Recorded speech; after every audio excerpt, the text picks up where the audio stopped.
Nous allons maintenant aborder une autre manière de rendre invisible un objet, et nous allons appeler cette méthode la méthode par contournement, et vous allez, je pense, très vite comprendre pourquoi.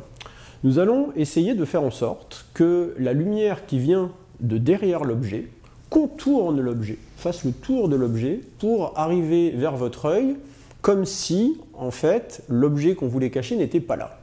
Alors, pour essayer de comprendre comment ce principe très général peut servir à fabriquer une cape d'invisibilité, on va prendre deux exemples simples au départ pour vous montrer le principe.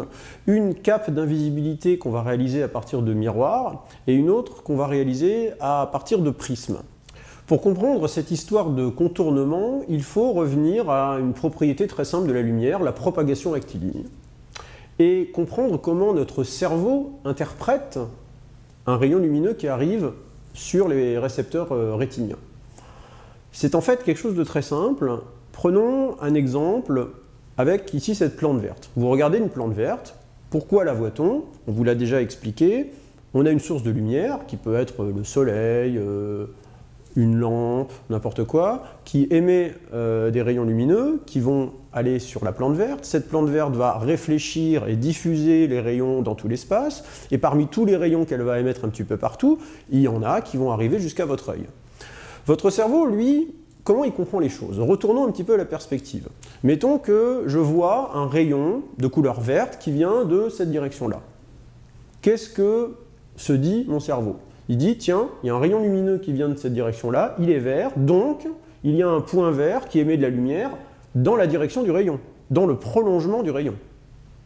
Imaginons maintenant que je reçoive toujours un rayon lumineux vert qui vienne de cette direction-là, mais que la plante verte qui a donné naissance au rayon vert ne soit plus dans le prolongement du rayon.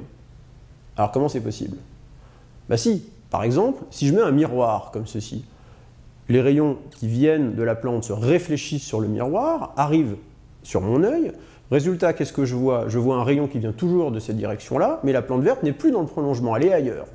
Ce que j'ai fait en faisant ça, c'est que je regarde non plus la plante verte directement, mais son image à travers un miroir. De manière générale, il va être en fait possible de tromper votre cerveau à partir du moment où il va recevoir des rayons qui viennent d'une direction, mais que l'objet ne va plus être dans le prolongement de ce rayon. Puisque votre cerveau ne va être capable de comprendre qu'une seule chose, je vois un rayon qui vient d'une direction, donc l'objet est dans son prolongement.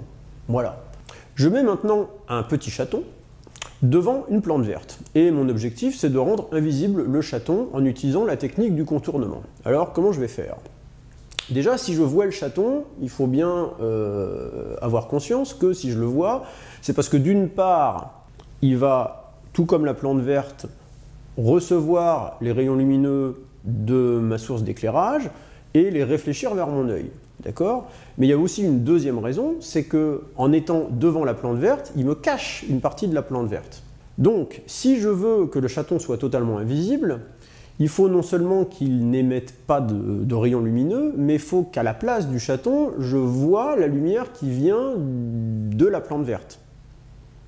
En effet, si je m'amuse simplement à cacher le chaton en le mettant, je sais pas, une boîte par-dessus, bon, bah ok, je vois plus le chaton. Mais je vois la boîte à la place. Et je vois la boîte à la place, et le fait qu'il y ait la boîte sur le chaton m'empêche de voir la plante verte qui est située derrière. Donc j'ai rien gagné, j'ai pas du tout fabriqué une cape d'invisibilité.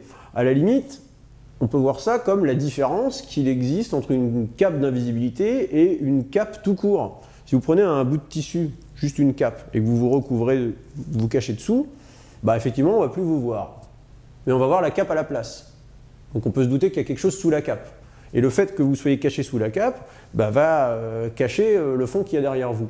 Donc vous n'avez absolument pas réalisé une cape d'invisibilité en faisant ça. Vous avez juste réalisé une cape. Voilà. Donc l'idée du contournement, c'est de dire les rayons lumineux qui vont venir de la plante verte, donc qui vont venir du fond, on va les forcer à contourner le chaton, à faire le tour. Comme ça, au niveau de l'œil, on va voir des rayons qui viennent d'une certaine direction.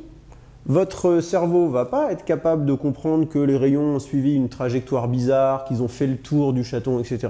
Votre cerveau va se dire « Ah, ben, je vois des rayons qui viennent de par là, ça veut dire que la source est tout droit. » Or, qu'est-ce qu'il y a dans le prolongement? Au fond, il y a la plante verte. Donc votre cerveau va se dire « Il y a une plante verte », et il ne va absolument pas avoir la perception du chaton qui est entre les deux.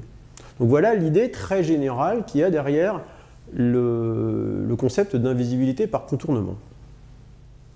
Si on veut prendre une analogie, ça serait un petit peu ce qui se passe lorsque vous avez un cours d'eau dans une rivière avec des filets d'eau très réguliers, que vous mettez au milieu de la rivière une pierre, la pierre va perturber le trajet des filets d'eau, ils vont faire le tour, et puis au bout d'une certaine distance, les filets d'eau vont se remettre à redevenir parallèles, et tout se passe comme si la pierre n'avait pas été là. Eh bien, c'est la même chose ici, sauf que la pierre, ici, ça va être l'objet qu'on va cacher, et les filets d'eau, ça va être les rayons lumineux. Notez que si ma cape est vraiment bien faite, elle va marcher dans toutes les directions de l'espace, et ça c'est quelque chose d'important sur lequel on reviendra, et que donc les rayons du soleil, par exemple, si je considère que ma source primaire de lumière ici c'est le soleil, les rayons du soleil vont arriver sur le chaton, et eux aussi vont être obligés de contourner le chaton pour continuer, donc ils ne vont pas éclairer directement le chat. Donc, on ne va pas avoir non plus de rayons directs émis par le chat, qui ne sera pas du tout éclairé, qui sera resté dans le noir. Et donc, on aura, en plus de voir le fond, on n'aura pas de rayons directs émis par l'objet à cacher, qui ne sera donc pas éclairé.